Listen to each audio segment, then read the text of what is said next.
চাপের মুখে অবশেষে পদত্যাগ করলেন শিক্ষামন্ত্রী ডক্টর আ.ন.ম এহসানুল হক মিলন। এর আগে এক বিবৃতিতে দেশের জন্য যে কোনো আত্মত্যাগ করতে প্রস্তুত থাকার কথা জানিয়েছিলেন তিনি। একটা সুখবর আছে, শুরুতেই সুখবরটা দিয়ে শুরু করি। শিক্ষামন্ত্রী ইতিমধ্যেই পদত্যাগ করার ঘোষণা দিয়েছেন। 13 তারিখেই যদি এই ঘোষণাটা দিত তাহলে এটি আরো ভালো হতো, ছাত্ররা আজকে রাস্তায় নামতো না।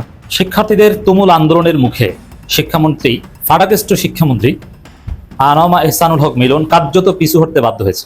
শিক্ষার্থীদের ফাঁদে পড়ে এক নজিরবিহীন পরাজয়ের মুখে।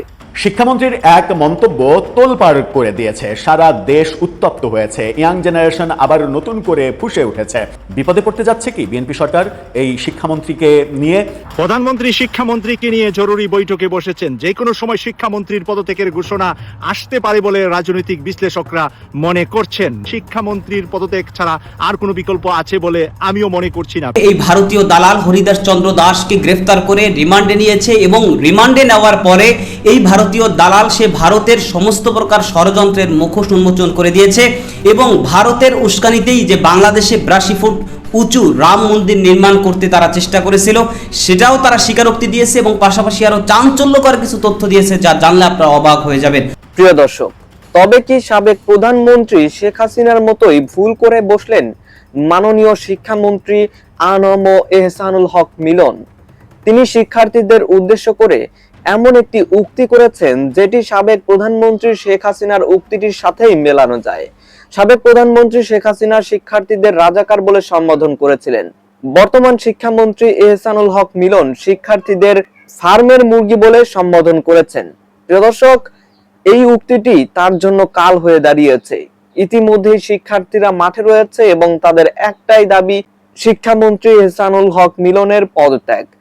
প্রিয় দর্শক, এখন আপনাদের উদ্দেশ্যে প্রশ্ন থাকবে, এই যে বিএনপি সরকারের যাত্রা শুরু হয়েছে 4 মাস হলো, এই 4 মাসের মধ্যে আপনারা শিক্ষামন্ত্রীর কতটুকু অগ্রগতি দেখতে পেরেছেন? আপনারাও কি শিক্ষার্থীদের সাথে একমত পোষণ করছেন যে এই বৃষ্টি এবং বন্যার মধ্যে তিনি যেইভাবে পরীক্ষাটা আদায় করে নিয়েছেন সেটি আদায়ের পর এখন তার কি পদত্যাগ করা উচিত, বা শিক্ষার্থীদের দাবিটিকে আপনি কি সমর্থন করছেন সেটা অবশ্যই কমেন্ট করে জানিয়ে দিবেন। দর্শক, এরই সাথে সাথে এই মুহূর্তে শিক্ষামন্ত্রীকে কেন্দ্র করে কি ঘটতে চলেছে এবং রাজনৈতিক প্রেক্ষাপট কোন দিকে এগিয়ে যেতে চলেছে সেটিও জানতে পারবেন। তো আমি আর বেশি কথা বাড়াবো না, এই ভিডিও শুরুতেই আপনাদের আরো যে ভিডিওগুলোর অংশ বিশেষ দেখিয়ে শুরু করেছিলাম সেই ভিডিওগুলোর বিস্তারিত আলোচনা দেখাবো। তবে তার আগে বলি, যারা এখনো চ্যানেলটি সাবস্ক্রাইব করেননি সকলে চ্যানেলটি সাবস্ক্রাইব করে পাশে থাকা বেল আইকনটি বাজিয়ে দিবেন।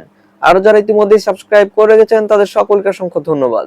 তো চলুন একটি লাইক দিয়ে আমরা ধারাবাহিকভাবে সবগুলো ভিডিওর বিস্তারিত আলোচনা দেখে আসি। শিক্ষার্থীদের তুমুল আন্দোলনের মুখে শিক্ষামন্ত্রী ফারাকেষ্ট শিক্ষামন্ত্রী আ.ন.ম এহসানুল হক মিলন কার্যত পিছু হটতে বাধ্য হয়েছে। অলরেডি তিনি শিক্ষার্থীদের কাছে দুঃখ প্রকাশ করেছেন, দ্যাট মিনস ক্ষমা চেয়েছেন। এবং শিক্ষার্থীরা যে জন্য আন্দোলন করছে, যে দাবিতে, সেই দাবি ঘুরিয়ে পেঁচিয়ে হলেও, জল ঘোলা করে হলেও সেটা মেনে নিয়েছে কার্যত। এখন শিক্ষামন্ত্রীর পদত্যাগের যে দাবি, এটাও কিন্তু আসলে যা ঘটেছে সোফার, এটা পদত্যাগের চাইতে বেশি কিছু হয়ে গেছে। শিক্ষামন্ত্রী যে গালি খেয়েছেন, এখন হয়তোবা সরাসরি আপনার ইনস্ট্যান্ট পদত্যাগ পাচ্ছেন না, কিন্তু শিক্ষামন্ত্রীর ক্যারিয়ারে, মন্ত্রিত্বের ক্যারিয়ারে already black spot, red spot করে গিয়েছে। এবং প্রধানমন্ত্রী যখন মন্ত্রী পরিষদ সাফল করবেন তখন এই শিক্ষামন্ত্রীকে সরিয়ে দেওয়ার একটা সম্ভাবনা রয়েছে। এখন শিক্ষার্থীদের দাবির কাছে যদি একদিনের মধ্যেই যতটুকু আন্দোলন হয়েছে তাতেই যদি প্রধানমন্ত্রী শিক্ষামন্ত্রীকে সরিয়ে দিতেন তাহলে একটা বার্তা পৌঁছে যেত যে নানান কারণে কোনো একটা ঘটনাকে কেন্দ্র করে, একটা দুইটা ইস্যুকে কেন্দ্র করে হঠাৎ কোনো একটা গোষ্ঠী আন্দোলন করলো, তাহলেই তো মন্ত্রীকে সরিয়ে দিতে হবে। আন্দোলন একটা অভ্যাসে পরিণত হবে, এতে রাষ্ট্র চালানো যায় না। এখন শিক্ষামন্ত্রী যে ভুল করেছেন ওইটা ধরলে স্বরাষ্ট্রমন্ত্রীকে প্রত্যেকদিন 2-3 বার পদত্যাগ করানো যায়। সরকার এইভাবে চিন্তা করে যাতে সরাসরি এই মুহূর্তে একদম বাধ্য না হলে আ.ন.ম এহসানুল হক মিলনকে তারেক রহমান পদত্যাগ করাবেন না বা করাচ্ছেন না, কিন্তু পরিস্থিতি সামাল দেওয়ার চেষ্টা করছেন। এটি শিক্ষার্থীদের বিজয়, বিরাট বিজয়। শিক্ষার্থীরা মাত্র একদিনের আন্দোলন করে তারা দাবি আদায় করেছে কার্যত। এবং এহসানুল হক মিলন দুঃখ প্রকাশ করেছে, সরি বলেছে। একজন মন্ত্রী, মুরব্বী মানুষ, অনেক বয়স হয়েছে, তিনি কিন্তু অনেক সিনিয়র, কিন্তু বয়স বোঝা যায় না, আমিরে জামাতের কাছাকাছি বয়স, কিন্তু দাড়ি রাখেন না, একটু ফাটাকেষ্ট করে লাভ টাপ দেন, জিম টিম করেন মনে হয়। তিনি দুঃখ প্রকাশ করেছেন এই মুরব্বী মানুষ, বাচ্চাদের কাছে। এটা একদম ছোট করে দেখার কোনো সুযোগ নেই। আর দি সেম টাইম তিনি যে গালি খেয়েছেন, যেভাবে বিতর্কিত হয়েছেন এবং তার উপর দিয়ে যে মানুষ প্রেশার গিয়েছে, এবং তিনি ভেবেছিলেন যে আমার চাকরি থাকে কি থাকে না এটা আমি নিশ্চিত না। বিশেষ করে প্রধানমন্ত্রী যখন তাকে ডেকেছেন আজকে, প্রধানমন্ত্রীর সাথে আলাদাভাবে প্রধানমন্ত্রীর রুমে এহসানুল হক মিলনের আলাদা বৈঠক অনুষ্ঠিত হয়েছে। সেই বৈঠকে প্রধানমন্ত্রী সিদ্ধান্ত দিয়ে দিয়েছেন যে আপনাকে দুঃখ প্রকাশ করতে হবে। এই দুঃখ প্রকাশটা যদি নিজের পক্ষ থেকে করতেন তাহলে কতই না ভালো হতো। হয়তো এই সংসদ ভবনের সামনে শিক্ষার্থীদের সাথে পুলিশের যে ধাক্কাধাক্কির ঘটনা ঘটেছে, এতদূর হয়তো বা ঘটনা যেত না। তিনি সংসদে আজকে বেশ কয়েকবার বক্তব্য দেওয়ার সুযোগ পেয়েছেন, প্রশ্নোত্তর দেওয়ার সুযোগ পেয়েছেন, কিন্তু তিনি সেখানে ক্ষমা চাওয়ার সুযোগ না নিয়ে তিনি ঘাটতারামি করেছেন। তার একটা ইগো আছে, এই ইগোর ফল তাকে পেতে হবে। বিএনপিরই একটা গ্রুপ তার এর ফল ভোগ করাবে। এখানে তিনি বলার চেষ্টা করেছেন, প্রথমে সারাক্ষণ পেঁচিয়েছেন যে এই ডিসি ইউএনও অমুক, আরে ডিসি ইউএনও লাগে, আমাদেরকে কি ধুনো বুঝান? আপনি পরীক্ষা স্থগিত করবেন, মন্ত্রী সিদ্ধান্ত দিলে সাথে সাথে কিসের ডিসি ইউএনও? আপনি দেখেন না সারা বাংলাদেশে কি অবস্থা পরিস্থিতি, এবং শিক্ষার্থীদের দাবি, ছাত্র সংগঠনগুলোর দাবি, এগুলোতে তোয়াক্কা করেন না? নিজের মতো চলতে চান, গণতান্ত্রিক মানসিকতা নেই বলেই তো আপনি শিক্ষার্থীদের দাবি, ছাত্র সংগঠনগুলোর দাবির দিকে তাকান নেই। আপনি ডিসিএসপির দিকে তাকিয়েছেন। ডিসিএসপি ইউএনও এরা কি করতে পারে? আপনি পরীক্ষা স্থগিত করলে স্থগিত, তারা তো সামনে নাও তা না, শুনবে এবং মানবে। নানান এক্সকিউজ দেখিয়েছেন এবং ভুলভাল তথ্য দিয়েছেন যে না এই কোনো সমস্যা হয় নাই, শুধু কুমিল্লায় এক জায়গায় সমস্যা হয়েছে, অমুক তমুক ইত্যাদি ইত্যাদি। আবার এসে এক পর্যায়ে বললেন যে প্রশ্নে যে ভুল, এই ভুল আমরা করিনি, এটা অন্তর্বর্তীকালীন সরকার করেছে। মানে সেই জুনায়েদ আহমেদ পলকের মতো, ইন্টারনেট আমরা বন্ধ করিনি, ইন্টারনেট এমনি এমনি বন্ধ হয়ে গেছে। তো এরকম তো ভুল আমাদের এই সরকার করেনি, আগের সরকার ভুল করেছে। এটা পাগলও বিশ্বাস করেন, এটা মিথ্যাচার। এবছরের প্রশ্ন এবছর করা হয়েছে, এবছরের প্রশ্ন আগের সরকার করেনি। এবং প্রশ্নমালা তৈরি, এটা টেস্ট পরীক্ষার পর, ফর্ম ফিল আপের পর, এটা আমরা জানি কিভাবে শিক্ষকদের কাছ থেকে প্রশ্ন নেওয়া হয়। এটা একটা চাপাবাজি। তো এরকম নানান চাপাবাজি করে পার পেলেন না। প্রধানমন্ত্রীর নির্দেশে তিনি দুঃখ প্রকাশ করেছেন, এটা জানতে হবে। দুঃখ প্রকাশটা তিনি নিজের পক্ষ থেকে করেনি, প্রধানমন্ত্রীর নির্দেশে প্রধানমন্ত্রীর সাথে জরুরি মিটিং এর পর দুঃখ প্রকাশ করেছেন। এবং শিক্ষার্থীদের যে অন্যতম একটা দাবি ছিল যে গতকাল যে পরীক্ষাটা বৃষ্টিতে ভিজে, ফিজিক্স পরীক্ষা, এটা নিয়ে জোরালো আপত্তি ছিল। সেটার একটা শুরু হয়ে এসেছে, যদিও চূড়ান্ত প্রজ্ঞাপন জারি হতে সময় লাগবে, যে ওই পরীক্ষাটা নতুন ভাবে নেয়ার। প্রায় 19,000 পরীক্ষার্থী এই বৃষ্টির দিন পরীক্ষা দিতে যাননি। অতএব যারা পরীক্ষা মিস করেছেন কিংবা যারা পরীক্ষা দিয়েছেন বৃষ্টির কারণে ভিজা শরীরে পরীক্ষা দিয়েছেন, তারা পরীক্ষা দিতে পারেনি, এদের ওই পরীক্ষাটা আবার নেওয়া হবে। এটা শিক্ষার্থীদের একটা বড় বিজয়, যে শিক্ষার্থীদের কয়েক ঘন্টার আন্দোলনেই এই দাবিগুলো আদায় হয়েছে। এবং তার চাইতে বড় বিষয়, সরকার ভয় পেয়েছে, একদম প্রধানমন্ত্রীর কলিজা কাঁপন ধরেছে।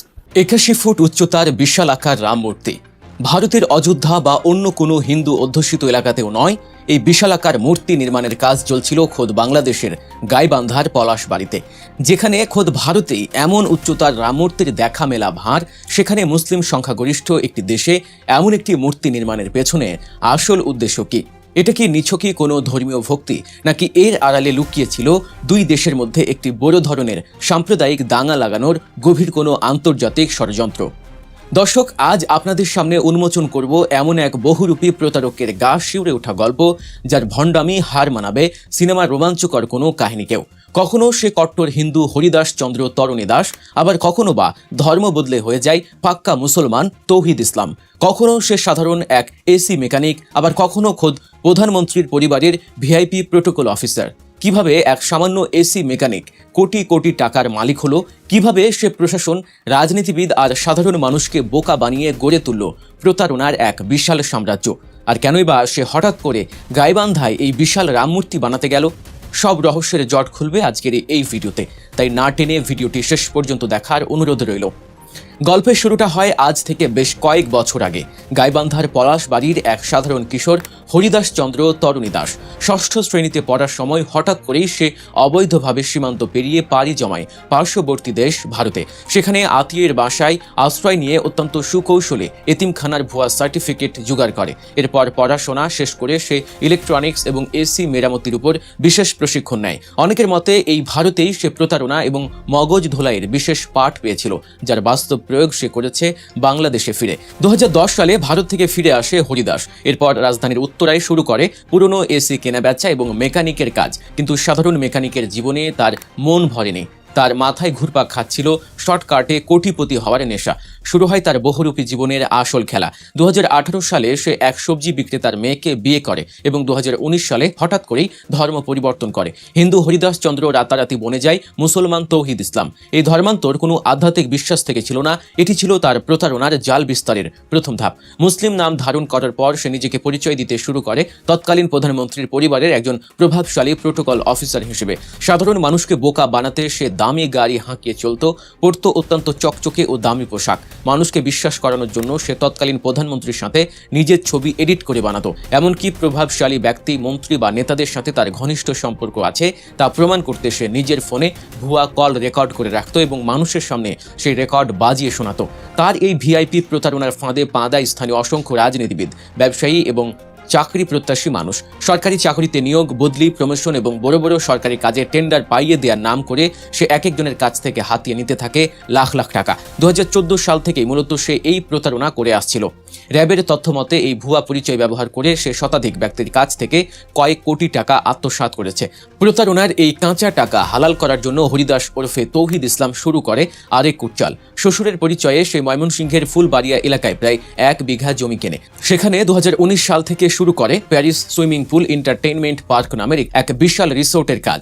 2020 সালের মধ্যে প্রায় 3 কোটি টাকা ব্যয় করে সে এই রিসোর্ট দাঁড় করায় এবং 2021 সালে তা দর্শনার্থীদের জন্য উন্মুক্ত করে দেয়। মজার ব্যাপার হলো এই রিসোর্ট নির্মাণের জন্য যারা তাকে লাখ লাখ টাকা ধার বা বিনিয়োগ হিসেবে দিয়েছিল তাদের কাউকে সে কোনো বৈধ লেনদেনের রসিদ দেয়নি। কিন্তু এত কিছুর পরও হরিদাসের উচ্চাকাঙ্ক্ষা থামেনি। সে বুঝতে পেরেছিল শুধু ভিআইপি পরিচয় দিয়ে বেশি দিন টিকে থাকা যাবে না, তাই সে আবার ফিরে যায় নিজের শেকড়ে। তবে এবার আরও ভয়ঙ্কর রূপ নিয়ে সে পুনরায় তার হিন্দু পরিচয়ে ফিরে আসে এবং গাইবান্ধার পলাশবাড়িতে নিজের বাড়িতে শুরু করে 81 ফুট উচ্চতার এক বিশাল রাম মূর্তি নির্মাণের কাজ। দর্শক, একটু গভীরভাবে চিন্তা করলেই বুঝতে পারবেন এই মূর্তি নির্মাণের পেছনে আসল রহস্য। বাংলাদেশ একটি মুসলিম সংখ্যাগরিষ্ঠ দেশ। এখানে হঠাৎ করে কোনো পূর্বা অনুমতি বা যৌক্তিক কারণ ছাড়াই 81 ফুট উচ্চতার একটি রাম মূর্তি নির্মাণ করাটা স্পষ্টতই একটি উস্কানিমূলক কাজ। যেখানে খোদ ভারতেই এমন বিশাল আকার মূর্তি নিয়ে নানা বিতর্ক রয়েছে, সেখানে বাংলাদেশের মতো একটি দেশে এমন কাজ মানেই সাধারণ মুসলিমদের আবেগ ও অনুভূতিতে আঘাত হানা।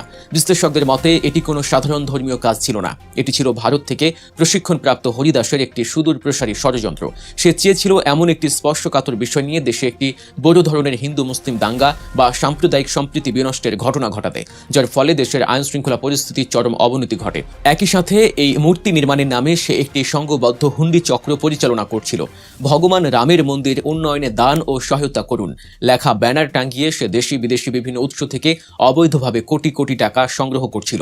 অবশেষে এই বহুরূপী মাস্টার মাইন্ডের শেষ রক্ষা হয়নি। ভিআইপি পরিচয় প্রতারণার দায়ে 2022 সালের নভেম্বরে র্যাবের হাতে একবার গ্রেফতার হয়েছিল হরিদাস এবং তার এক সহযোগী। কিন্তু সেবার জামিনে বেরিয়ে এসে সে আবারও শুরু করে তার পুরনো ধান্দা। তবে এবার আর পার পায়নি। সাম্প্রতিক সময়ে তার এই বিশাল রামমূর্তি নির্মাণ এবং এর আড়ালে বিপুল পরিমাণ অর্থের অবৈধ লেনদেনের বিষয়টি প্রশাসনের নজরে আসে। পুলিশের ক্রিমিনাল ইনভেস্টিগেশন ডিপার্টমেন্ট বা সিআইডি দীর্ঘ অনুসন্ধান শেষে তার বিরুদ্ধে মানি লন্ডারিং বা অর্থ পাচারের অকাট্য প্রমাণ পায়। গত 12 জুলাই রবিবার গভীর রাতে সিআইডির অর্গানাইজড ক্রাইম ইউনিট ঢাকার উত্তরা পশ্চিম থানায় হরিদাসের বিরুদ্ধে মানি লন্ডারিং প্রতিরোধ আইনে একটি মামলা দায়ের করে। এরপর পলাশবাড়ি থানা পুলিশের সহায়তায় গভীর রাতে সেই রামমূর্তির মন্দির এলাকা থেকেই গ্রেফতার করা হয় এই প্রতারক হরিদাসকে।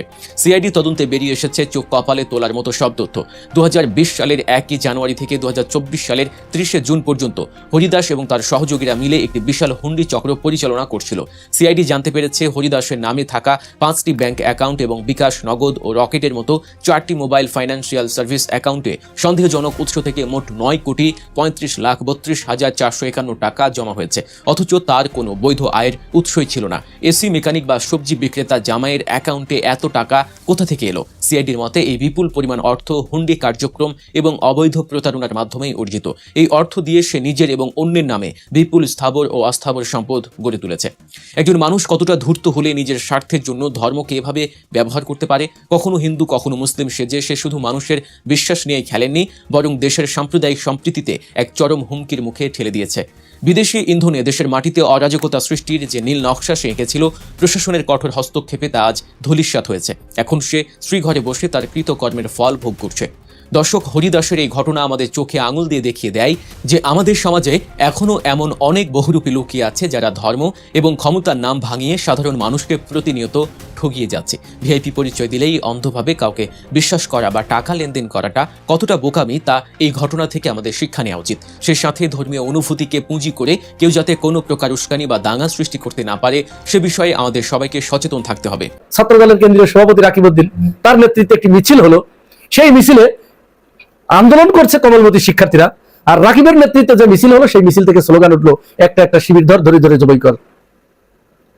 ছাত্রলীগ কিন্তু এই কারণেই একেবারে ধ্বংস হয়ে গেছে, টোটালি ধ্বংস হয়ে গেছে। বাংলাদেশের রাজনীতিতে তারা অপ্রাসঙ্গিক হয়ে গেছে। তারা আর মাঠেই নামতে পারে না। সেই কাজ আপনারা করতে চাইেন না দয়া করে। আর এই যে ছাত্র ছাত্রীরা যে মাঠে নেমেছে, আল্লাহ না করুক যদি এখানে কেউ ইন্ধন দিয়ে থাকে, তাহলে কিন্তু এই ছাত্র শিবির, জামাত ইসলাম, ছাত্র শক্তি, এনসিপি এরাই কিন্তু আপনাদের পাশে আসবে, দাঁড়াবে, আপনাদের পক্ষে দাঁড়াবে। তাদেরকে শত্রু বানাই নিয়েন না। আমরা কিন্তু দেখছি শেখ হাসিনা পতনের আগে ছাত্রদের আন্দোলনে ঠিক যে যে ধরনের উপাদান তাদের হাতে তুলে দেওয়া হয়েছিল, যে যে ধরনের বয়ান তাদের হাতে তুলে দেওয়া হয়েছিল, যে যে ধরনের বয়ান শেখ হাসিনা দিয়েছিল, যা যা ছাত্রলীগ করেছিল, তাই তাই কিন্তু এই শিক্ষামন্ত্রী করলেন, সেই কাজটি ছাত্রদল করলেন। এটি অশনি সংকেত, অশনি সংকেত।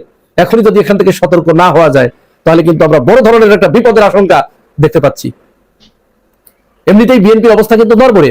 শেখ হাসিনাকে বাংলাদেশে ঢোকানোর জন্য ভারত ওত পেতে আছে। তারা একের পর এক বিভিন্ন ধরনের ইস্যু এখানে তৈরি করছে বিএনপি সরকারকে বিপদে ফেলানোর জন্য। আর বিএনপি সরকারের প্রতি বাংলাদেশের জনগণের তো ক্ষোভ কিছুটা ইতিমধ্যেই তৈরি হয়েছে, কারণ তারা যে কথাগুলো বলে ক্ষমতা এসেছিল, সেই জায়গা থেকে তারা পুরা ডাব্লিউ ঘুরে এম হয়ে গেছে। আজকেও ওই যে সড়ক ও সেতু মন্ত্রী রবিউল আলম, সেই রবিউল আলম কি বলেছে, তার একটা বক্তব্য শুনুন তিনি কি বলেছেন। নির্বাচনের আগে টোল মৌকুফের কথা বলেছি, হয়তো জনমত গঠনের জন্য বলেছি, নির্বাচিত হওয়ার স্বার্থে বলেছি। তার মানে তারা প্রকাশ্যে ঘোষণা দিচ্ছে যে আমরা তোমাদের সাথে মুনাফিকি করছি, আমরা তোমাদের ভোট পাওয়ার জন্য, ভোটে জেতার জন্য আমরা তোমাদেরকে বিভিন্ন মিথ্যা প্রতিশ্রুতি দিয়েছি, এখন আমাদের ওইগুলো পালন করা সম্ভব নয়। এর আগেও স্বরাষ্ট্রমন্ত্রী এই কথা বলেছেন যে আমরা এই জুলাই সনদের ব্যাপারে একমত হয়েছিলাম, যদি কোনোভাবে তারা নির্বাচনটা আটকে দেয়, এই জন্য রাজি হয়েছিলাম নির্বাচনের স্বার্থে। মেজর হাফিজউদ্দিন আহমেদ বর্তমান যিনি স্পিকার, তিনিও ঠিক একই কথা বলেছেন। তার মানে বিএনপির মন্ত্রীরা একের পর এক তাদের ভিতরে যে কপটতা ছিল, যে সততা ছিল, তারা যে জনগণের সাথে প্রতারণা করবেন নির্বাচনের পরে, সেটি কিন্তু তারা এখন একের পর এক জানিয়ে দিচ্ছেন। তাহলে জুলাই সনদ বাস্তবায়ন না করার জন্য, গণভোট বাস্তবায়ন না করার জন্য এমনিতেই বিরোধী দলের নেতাকর্মীদের এই সরকারের প্রতি একটু ক্ষোভ রয়েছে। সেই ক্ষোভের উপরে যদি আবার কেউ সামান্য একটু বারুদ ছিটিয়ে দেয়, তাহলে কিন্তু এটি আগুন দাও দাও করে চলতে থাকবে। বিএনপি কিন্তু এটা ট্যাকেল দিতে পারবে না। আমরা বুঝতে পারছি না ছাত্রদল কেন ছাত্র শিবিরকে খেপিয়ে তুলতে চাচ্ছে। আমরা বুঝতে পারছি না যে শিক্ষামন্ত্রী কেন ছাত্রদেরকে খেপিয়ে তুলতে চাচ্ছে। আমরা বুঝতে পারছি না যে ফজলুর রহমান কেন জামাতকে বারবার খেপিয়ে তুলতে চাচ্ছে। এই গুপ্তচর, এই গিরগিটি। বিএনপি যদি এই ব্যাপারে এখনই সিদ্ধান্ত না নেয়, এখনই যদি পদক্ষেপ না নেয়, তাহলে কিন্তু এটি বড় ধরনের একটি বিপদে রূপ নিতে পারে। ইতিমধ্যে কিছু কিছু ছাত্রের বেলায় দেখা গেছে তাদের গলায় আইডি কার্ড ঝুলছে। সে বলছে আমি এসএসসির ছাত্র, বাট সেই কার্ডটা দেখা গেল সেটা ভুয়া কার্ড, ভুয়া আইডি কার্ড। তার মানে মনে হচ্ছে ঢুকে গেছে কেউ কেউ এর ভিতরে। তবে ভালো কথা সেটা শিক্ষামন্ত্রী ইতিমধ্যেই তার ওই বক্তব্যের জন্য দুঃখ প্রকাশ করেছেন, ক্ষমা চেয়েছেন। এটি অবশ্যই এটি ভালো সিদ্ধান্ত হয়েছে। যদি এটা গতকাল করা যেত, অর্থাৎ 13 তারিখেই যদি এই ঘোষণাটা দিত, তাহলে এটি আরো ভালো হতো, ছাত্ররা আজকে রাস্তায় নামতো না। দর্শক, আমি আশা করছি আপনারা সকলে অত্যন্ত মনোযোগ সহকারে সবগুলো ভিডিও দেখেছেন। এমনকি দর্শক, যদি এই ভিডিওগুলো সম্পর্কে আপনাদের কোনো মতামত থেকে থাকে, তাহলে তো অবশ্যই জানাবেন। দর্শক, নিউজটি শেষ করছি এখানে, ফিরছি পরবর্তী নিউজে নতুন কোনো টপিকে। আল্লাহ হাফেজ।